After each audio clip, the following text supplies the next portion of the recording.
말씀은 빌립보서 3장. 주 예수보다도 귀한 분은 없네. 찬양을 안 드렸구나. 생각해보니까 이 찬양은 좀 이따 다시 드리겠습니다. 빌립보서 3장 5절로 9절입니다.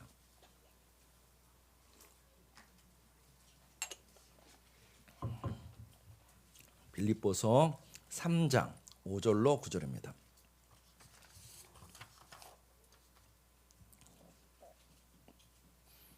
신약 성경 빌립보서 3장 5절로 9절. 제가 있는 성경은 신약 322페이지입니다.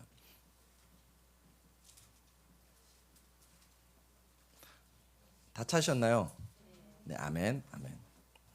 같이 읽겠습니다. 짧으니까 같이 읽습니다. 시작. 나는 8일 만에 할례를 받고 이스라엘 족속이요 베냐민 지파요 히브리인 중에 히브리인이요 율법으로는 바리새인이요 열심으로는 교회를 박해하고 율법의 의로는 흠이 없는 자라. 그러나 무엇이든지 내게 유익하던 것을 내가 그리스도를 위하여 다 해로 여길 뿐더러 또한 모든 것을 해로 여김은 내 주 그리스도 예수를 아는 지식이 가장 고상하기 때문이라. 내가 그를 위하여 모든 것을 잃어버리고 배설물로 여김은 그리스도를 얻고 그 안에서 발견되려 함이니 내가 가진 의는 율법에서 난 것이 아니요 오직 그리스도를 믿음으로 말미암은 것이니 곧 믿음으로 하나님께로부터 난 의라. 아멘. 아멘. 7절과 8절 7절과 8절을 한 번만 더 읽겠습니다. 시작. 그러나 무엇이든지 내게 유익하던 것을 내가 그리스도를 위하여 다 해로 여길 뿐더러 또한 모든 것을 해로 여김은 내 주 그리스도 예수를 아는 지식이 가장 고상하기 때문이라. 내가 그를 위하여 모든 것을 잃어버리고 배설물로 여김은 그리스도를 얻고. 아멘. 아멘. 자, 이 말씀에 근거하여서 예수를 믿는다는 것은 이라는 말씀을 함께 나누겠습니다. 제가 말씀드린 것처럼 12월 달 한 달 동안은 우리가 사무엘상 끝내고 난 다음에 나머지 시간은 좀 신앙의 아주 기본적인 것들을 좀 다루려고 합니다. 다음 주에는 은혜에 대해서, 그 다음 주에는 믿음에 대해서 나누도록 하겠습니다. 오늘은 예수님에 대해서 좀 특히 이제 예수를 믿는 것에 대해서 같이 나누려고 합니다. 저를 한번 따라하시겠습니다. 예수를 믿는다는 것은. 제가 사실 여러분 한 사람 한 사람한테 여러분의 답을 좀 듣고 싶은 마음이 큰데 일단은 오늘은 시간 관계상 지나가도록 하겠습니다. 사람은 누구나 자신만의 눈이 있습니다. 눈이 있어요. 이때 그 눈은 뭐냐면 내가 좋아하는 거, 싫어하는 거 이런 것도 있지만은 특히 인간관계에서 그 사람을 보고 판단하는 자기만의 눈 기준이 있다는 것입니다. 저 같은 경우는 예배입니다. 예배를 잘 드리는지, 예배를 우선하는지, 예배를 중요하게 여기는지. 또 하나 성경입니다. 성경 말씀을 잘 읽는지, 성경 말씀대로 살려고 몸부림치는지. 그리고 세 번째 성실함입니다. 이 사람이 성실한지 성실하지 않은지. 이게 저한테는 누군가를 볼 때의 중요한 판단 기준입니다. 자, 그건 저의 판단 기준이고 저의 눈이고, 예수님이 우리를 보실 때 무엇을 가장 먼저 보실까요? 예수님이 우리를 보실 때 무엇을 중요하게 여기실까요? 이건 한번 대답해 보십시오. 예수님이 우리를 보실 때 뭘 먼저 보실까요? 성실함도 있어요. 네, 또요?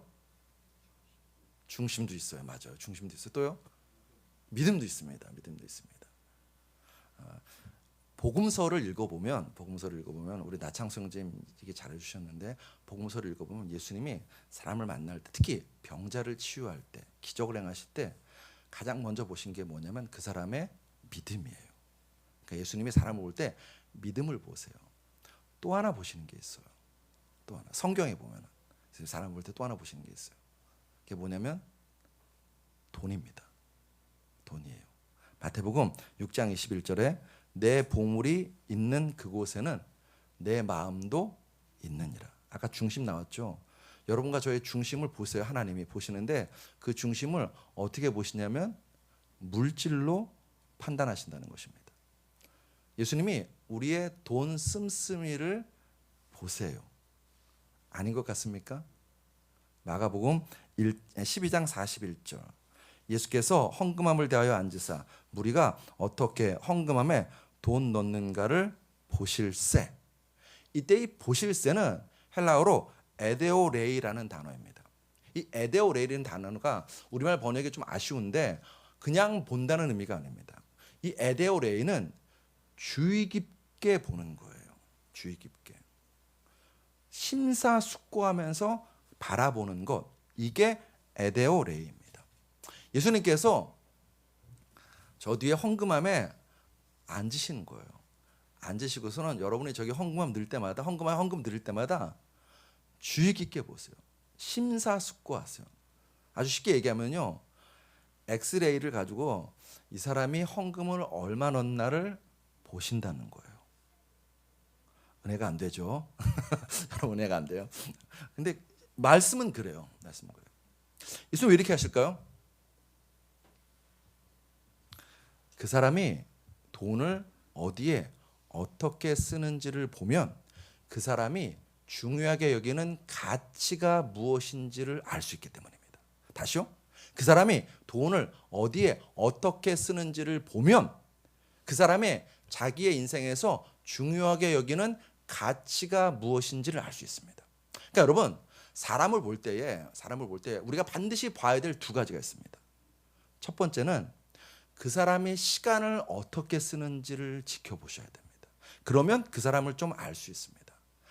말은 화려해요. 말은 거창해요. 그런데 정작 시간을 들이지 않는다. 윤병호 형제가 서영자매한테 서영자매 난 자매님을 너무 사랑해요 얘기해요. 근데 정작 시간은 서영자매하고 같이 보내지 않아요. 사랑하는 건가요? 사랑하는 게 아니죠. 그 사람이 시간을 어디에 어떻게 쓰는지를 보면 그 사람을 알 수 있습니다. 두 번째, 그 사람이 돈을 어디에 어떻게 쓰는지를 보면 역시 그 사람을 알 수 있습니다. 왜요? 돈이 가는 곳에 마음이 가거든요. 마음이 있는 곳에 돈이 가거든요. 제가 오랜 기다림 끝에 아들이 태어났습니다. 아들이 태어났어요. 아들이 태어나고 난 다음에 바뀐 결정적인 것. 아들의 일이라면 없던 시간도 만들어요. 없던 시간도 만들어요. 그래서 아들에게 시간을 씁니다. 동시에 돈도 마찬가지예요. 돈이 생기면 저희 집에서 가장 큰 비중을 차지하는 것. 첫 번째 헌금 드리는 것입니다. 하나님께 예물 드리는 것. 두 번째 저희 아들한테 쓰는 겁니다. 돈이 거기에 많이 갑니다. 일례로 예전에는 이사를 다닐 때 돈에 맞춰서 이사를 다녔습니다. 그럴 수밖에 없겠죠. 돈에 맞춰 다녔어요. 아들이 태어나고 난다면요 이사의 기준이 바뀌었습니다. 아들이 다닐 유치원 가까운 집, 아들이 다닐 초등학교, 중학교 가까운 집으로 집을 찾게 되기 시작했습니다. 바뀐 거예요. 저의 시간과 돈의 굉장히 중요한 부분을 아들을 위해서 씁니다. 그 얘기는 제 인생에서 굉장히 중요한 가치가 아들이 되었다는 것입니다. 사랑하는 성도 여러분, 여러분과 저에게 묻습니다. 여러분은 여러분의 시간을 어디에 어떻게 쓰시나요? 여러분의 돈을 어디에 어떻게 쓰시나요? 그 이야기는 내 인생의 가장 중요한 가치가 무엇이냐는 것입니다. 예수를 믿는다는 게 뭐냐고요? 가치의 역전입니다. 예수를 믿는다는 게 뭐냐고요? 가치관의 변화입니다. 예수님을 몰랐을 때와 예수님을 만났을 때 결정적으로 달라지는 것이 이 가치관, 즉 관점이 달라진다는 것입니다. 예수님 만나면 내 중심에서 예수 중심으로 바뀝니다. 예수님 알게 되면 세상의 가치관이 아니라 성경적인 가치관으로 우리가 살아가게 된다는 것입니다. 예수를 믿으면 결정적으로 벌어진 일을 잘 보여주는 찬양이 있습니다. 여러분과 제가 잘 아는 찬양이 있습니다. 우물가 여인처럼 난 구했네 헛되고 헛된 것들을. 많고 많은 사람들이 찾았었네 헛되고 헛된 것들을. 이게 예수 믿기 전의 사람들의 모습입니다. 반면 예수를 만나면, 예수를 믿으면 이제 인생이 달라져요. 어떻게 해요? 주 안에 감추인 보배, 세상 것과 난 비길 수 없네로 바뀐다는 것입니다. 이를 잘 보여주고 스스로 고백하는 인물이 오늘 본문에 등장하는 바울입니다. 바울이 5절부터 무슨 얘기를 먼저 하냐면, 나는 난지 8일 만에 할례를 받고 이스라엘 족속이라고 말합니다. 자신을. 그 얘기는 나는 하나님의 선민이라는 것입니다. 두 번째, 나는 베냐민 지파라고 선언합니다. 이건 굉장히 자랑스러운 선포입니다. 사실 12지파 중에서 제일 작은 지파가 베냐민 지파입니다. 그런데 바울은요, 자신이 베냐민 지파인 것을 굉장히 자랑스러워합니다. 왜냐하면 그 베냐민 지파에서 이스라엘의 초대 왕 사울이 나왔거든요. 바울은 말하는 거예요. 내가 누군지 알아? 이래봬도 내가 왕의 후손이야. 그 얘기를 지금 하고 있는 것입니다. 세 번째, 바울은 말합니다. 나는 히브리인 중에 히브리인이라고. 즉 얘기는 나는 골수 유대인이라는 것입니다. 네 번째, 바울은 말합니다. 내가 누군지 알아? 나는 바리새인이야. 그냥 바리새인도 아니고 랍비 가말리엘의 문화생입니다. 즉 바울은 율법 박사라는 것입니다. 율법에 정통하고 그 율법을 정말 잘 지키는 사람이라고 이야기하고 있는 것입니다. 가문 짱, 혈통 짱, 배경 짱, 학력 짱, 그런 사람이 바울입니다. 그런데 거기에 더해서 바울은 자기 자신을 뭐라고 얘기합니까? 로마 시민권자라고 말합니다. 돈 주고 산 로마 시민권자가 아니라 날 때부터 로마 시민권자였습니다. 그래서 우리가 사도행전을 보면 그 천부장 백부장이 놀래요. 바울이 로마 시민권자라는 것을. 그리고 자신은 돈 주고 샀는데 넌 날 때부터 로마 시민권자하고 굉장히 놀랍니다. 그 정도로 이 날 때부터 로마 시민권자라는 것은요, 이 당시 사회에서 굉장히 높은 사회적인 지위를 말합니다. 그런 바울은 하나님께도 열심입니다. 본문 6절에 열심으로는 교회를 박해하고 율법의 의로는 흠이 없는 자라. 나는 책 잡힐 것 없는 사람이라는 것입니다. 나는 종교적으로 탁월한 사람이라는 것입니다. 여러분, 바울이 이런 말을 할 때의 바울의 나이는요, 물론 빌립보서는 한참 뒤지만은 초창기 바울의 나이는 30대였습니다. 그 젊은 나이에 바울은 정치적으로, 사회적으로, 경제적으로, 문화적으로, 학문적으로 최고의 자리에 올라 있었습니다. 이미. 즉 바울은 그 30대 젊은 나이에 승승장구하고 있었습니다. 그런데 한순간에 이 바울이 바뀌어요. 변화되어요. 오늘 보면 7절에 무엇이든지 내게 유익하던 것을 다 해로 여길 뿐더러. 8절 상반절에 모든 것을 해로 여김은. 8절 하반절 모든 것을 잃어버리고 배설물로 여김은. 여길 뿐더러. 여김은 여긴다는 말은 생각한다는 것입니다. 보는 관점이 지금 달라졌다고 말합니다. 전에는 가치 있다고 생각했던 것을 이제는 더 이상 가치 없는 것으로 본다는 것입니다. 즉 달리 말하면 바울이 그렇게 자랑스럽게 생각했던 배경, 가문, 혈통, 학벌, 권력, 재물, 힘, 이 모든 것이 뭐라고요? 배설물처럼 보인대요. 배설물이 뭔지 모르시죠? 똥이라는 거예요. 똥. 여러분 지난 밤이나 혹시 오늘 아침에 배설하시고 난 다음에 내 똥 색깔이 너무 아름다워, 너무 향기로워, 내가 잘 보관해서 싸서 냉장고에 보관해야지 하시는 분 있나? 조금도 주저함 없이 물을 내립니다. 조금도 주저함 없이. 더럽다는 거예요. 더 이상 가치 없다는 것입니다. 나에게 의미 없다는 것입니다. 바울은 자신의 그런 신분, 혈통, 가문, 배경, 학력, 권력, 지위, 그거 배설물, 똥같이 보인다는 것입니다. 가치관의 역전입니다. 가치관이 달라졌습니다. 어떻게 이런 일이 벌어졌는가? 본문 8절 중반절에 그 이유가 나옵니다. 내 주 그리스도 예수를 아는 지식이 가장 고상하기 때문이라. 8절에 나오는 아는은 지식적인 알을 말하는 것이 아닙니다. 남자와 여자가 부부로 만나서 한 몸 되는 그 알을 말합니다. 즉 그냥 단순하게 지식적인 알이 아니라 전인격적인 알을 말하는 것이 이 8절의 알입니다. 여러분이 저를 아십니다. 모르시는 분이 있으신가요? 네, 여러분이 저를 아세요.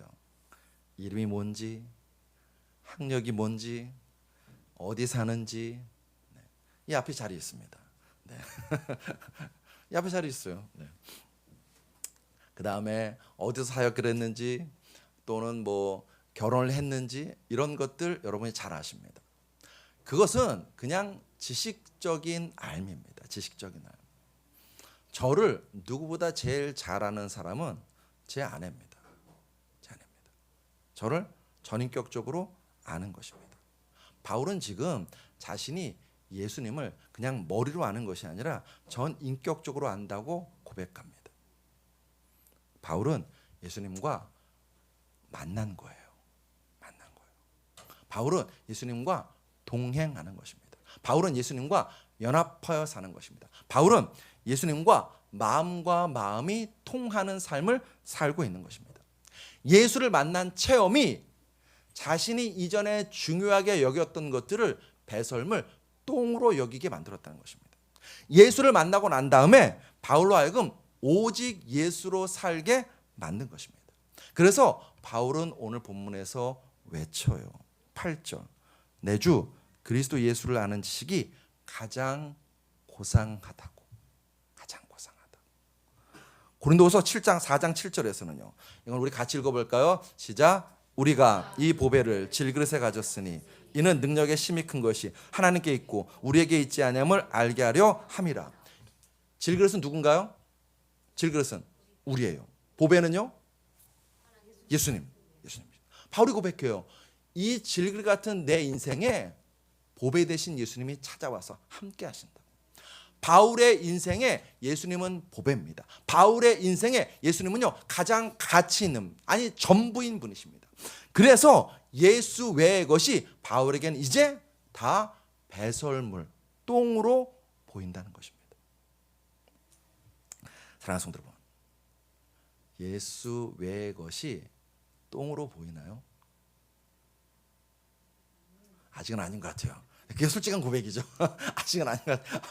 감사해요. 그게 솔직한 고백이죠.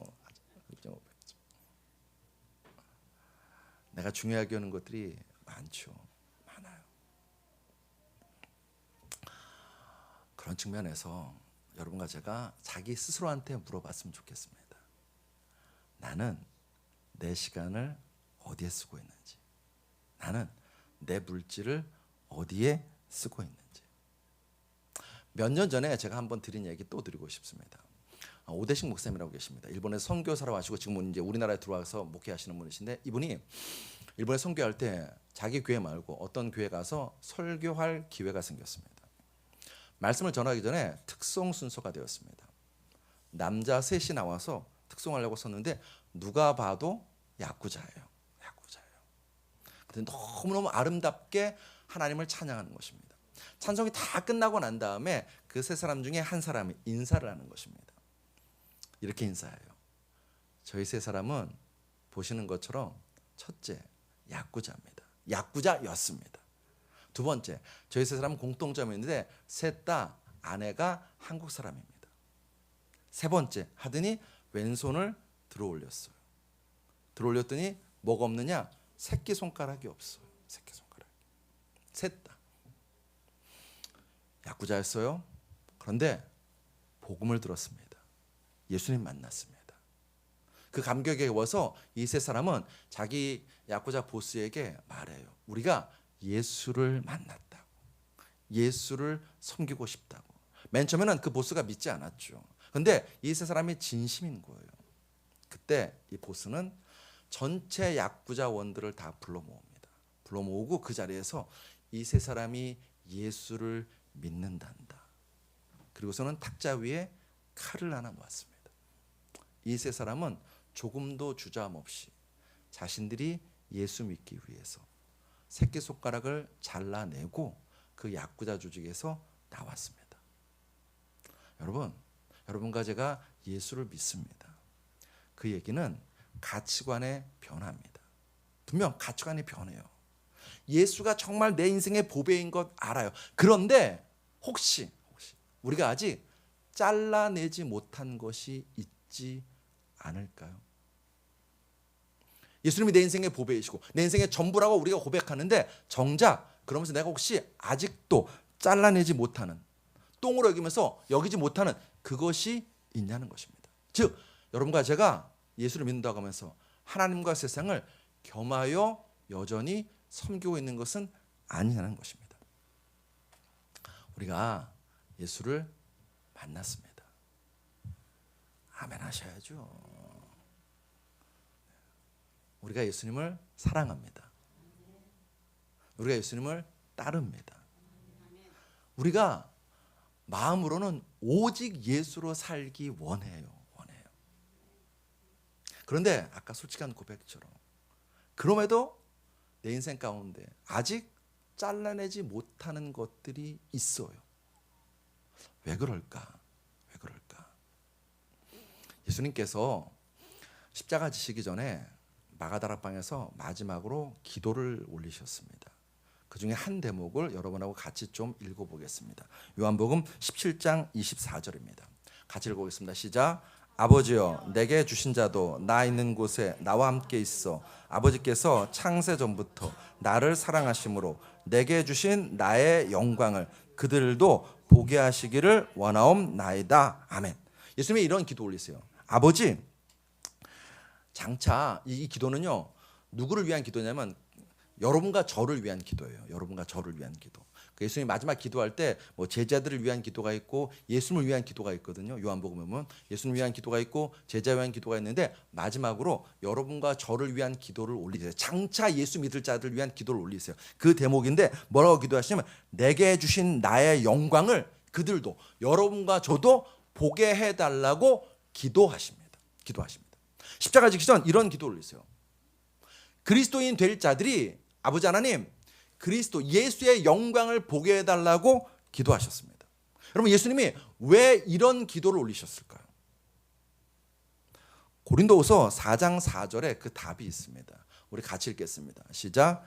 그 중에 이 세상 신이 믿지 아니하는 자들의 마음을 혼미케 하여 그리스도의 영광의 복음의 광채가 비치지 못하게 하매니 그리스도는 하나님의 형상이시니라. 이 세상 신이 우리의 눈을 가립니다. 우리의 눈을 혼미케 합니다. 혼미케 합니다.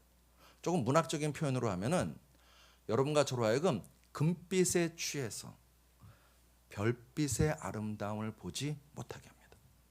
여러분과 저로 하여금 세상의 화려한 조명에 취해서 십자가의 영광을 보지 못하게 한다는 것입니다. 자, 이제 중요한 질문 던질게요. 여기 고린도서 4장 4절에 나오는 이 세상 신이 누굴까요? 이 세상 신. 세상의 모든 것. 또요? 무력, 금요. 또요? 놀랍게도 사탄은 안 나오니까는 저는 여러분이 사탄이라고 할 줄 알았어요. 네.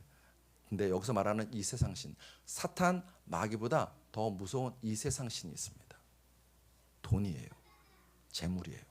예수님 말씀하셨습니다. 마태복음 6장 24절 우리 같이 읽습니다. 시작. 한 사람이 두 주인을 섬기지 못할 것이니 혹 이를 미워하고 저를 사랑하거나 혹 이를 중히 여기고 저를 경히 여김이라.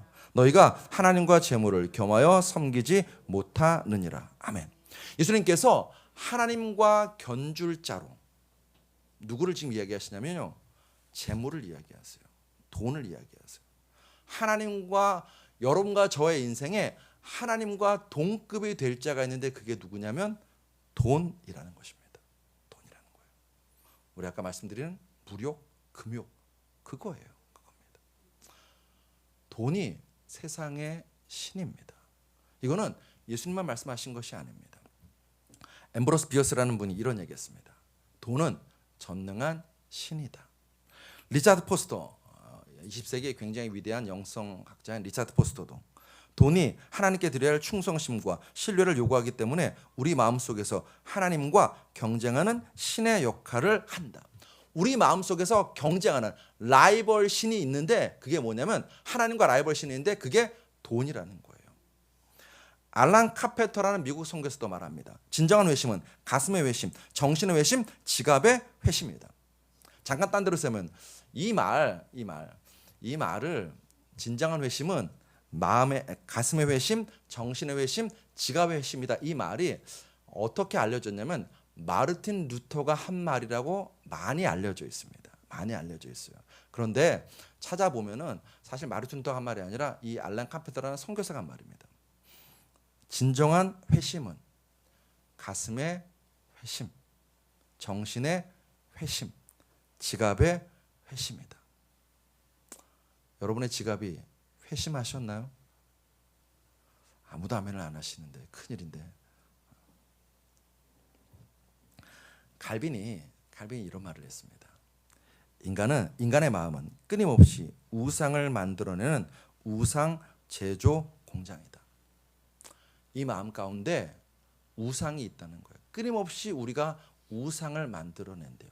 아까 말씀하신 대로 하면요, 우리의 마음 가운데서 끊임없이 일어난 우상은 무욕, 금욕이라는 것입니다.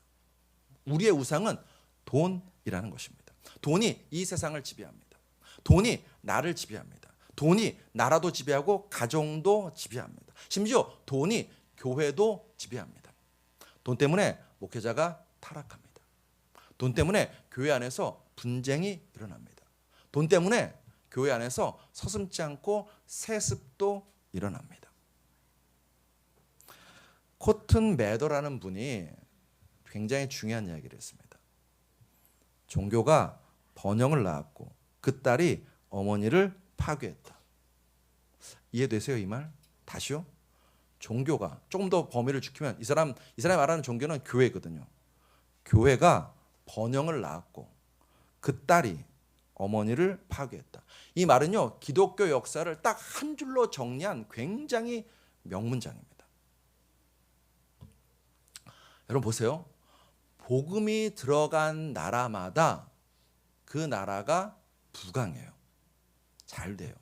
아주 예외적인 나라가 하나 있는데 일본이에요.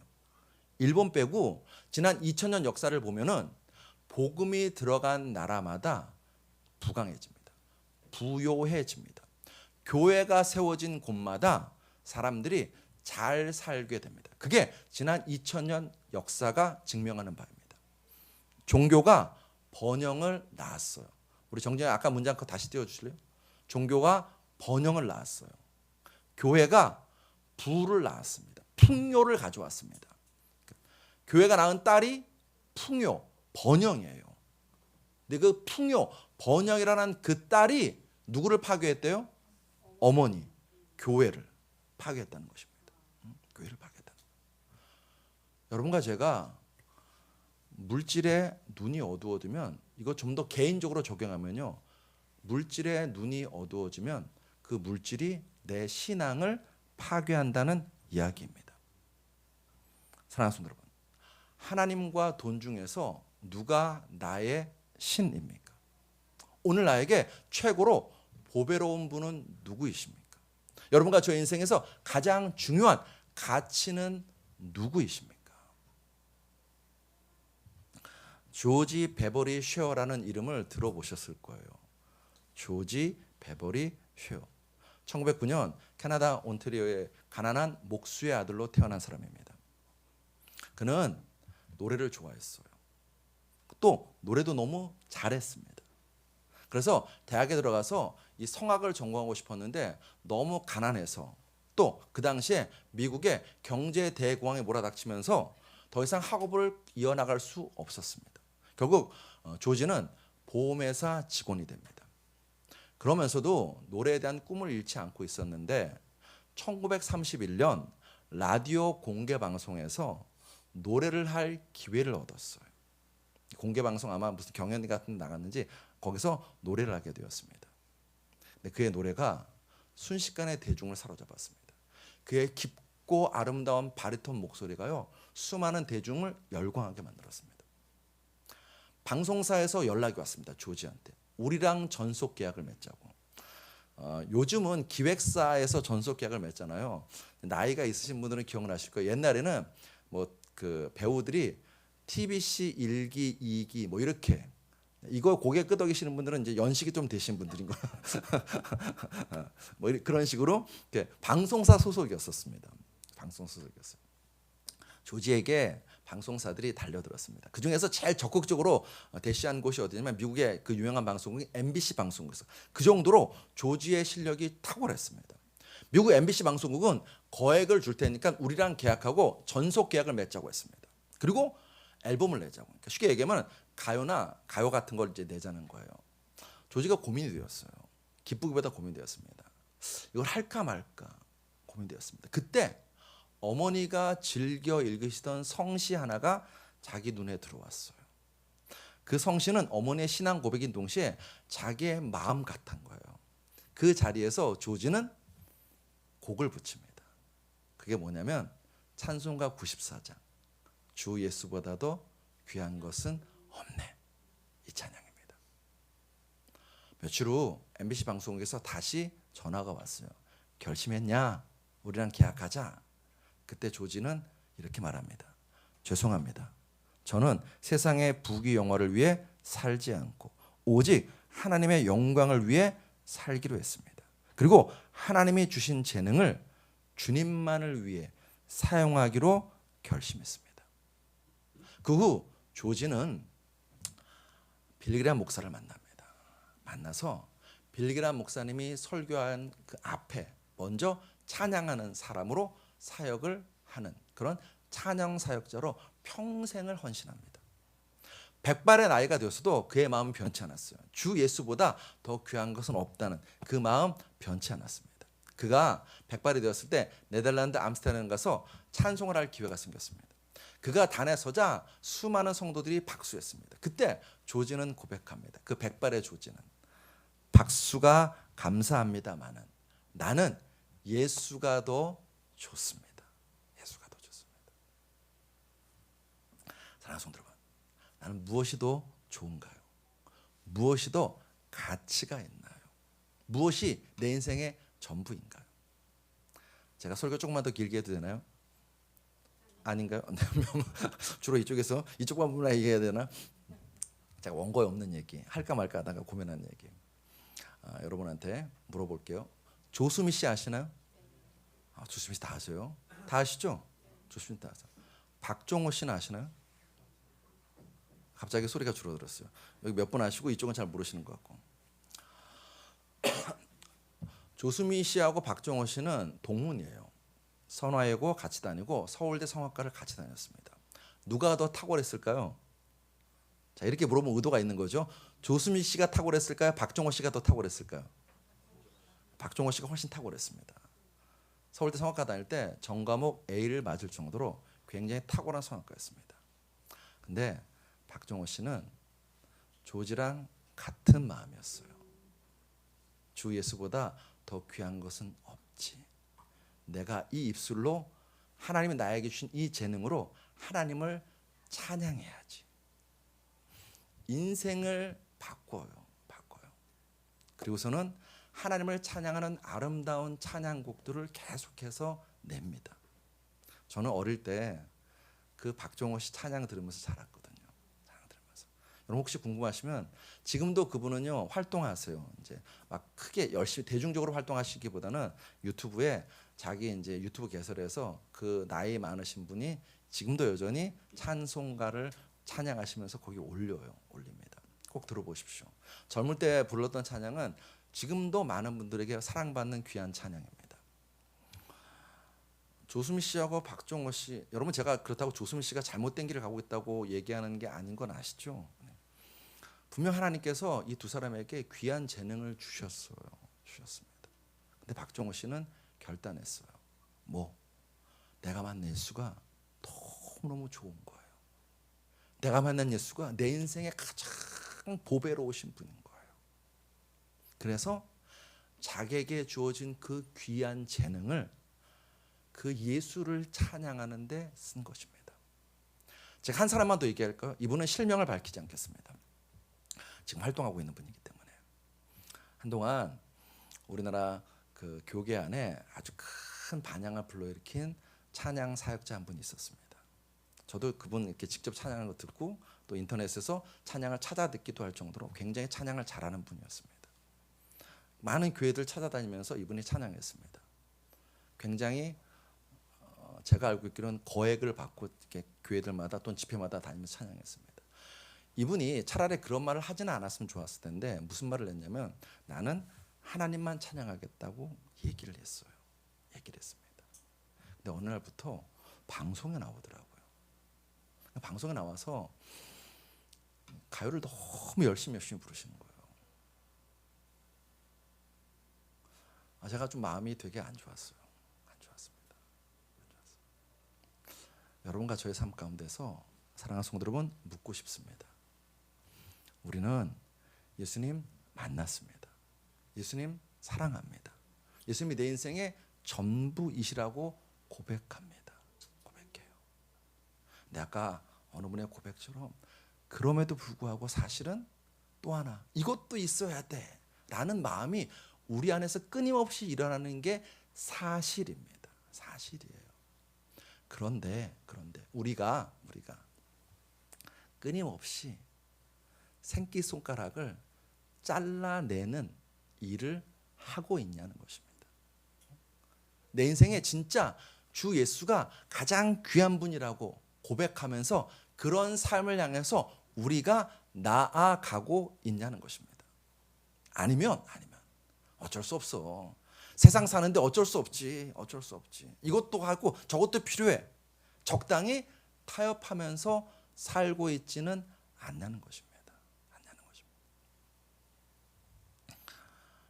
여러분과 제가 영원한 것, 참인 것, 가장 귀한 분, 그분이 나에게 예수라고 고백하시는 여러분과 저 되시기를 주의 이름으로 축복합니다. 그리고 영적인 애씀이 있었으면 좋겠습니다. 물론 내 힘으로 안 돼요. 내 힘으로 안 됩니다.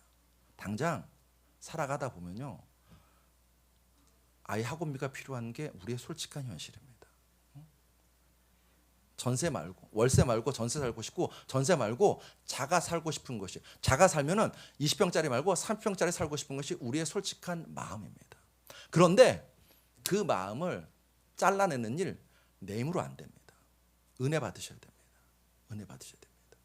예수님을 매일매일의 삶 속에서 만나셔야 됩니다. 그 예수의 음성을 매일매일 들으셔야 됩니다. 그래야 내 눈에 보이는 이거 말고, 눈에 보이지 않은 예수님이 내 인생의 가장 귀한 분이라고, 내 인생의 가장 보배로운 분이라고 고백할 수 있고, 그렇게 살아갈 수 있습니다. 그 은혜가 여러분과 저에게 넘치게 되시기를 주의 이름으로 축원합니다. 말씀을 정리합니다. 예수를 만나고 예수를 믿는 일 얼마나 귀하고 복된 일인지 모릅니다. 예수 믿으면 우리의 신분이 바뀝니다.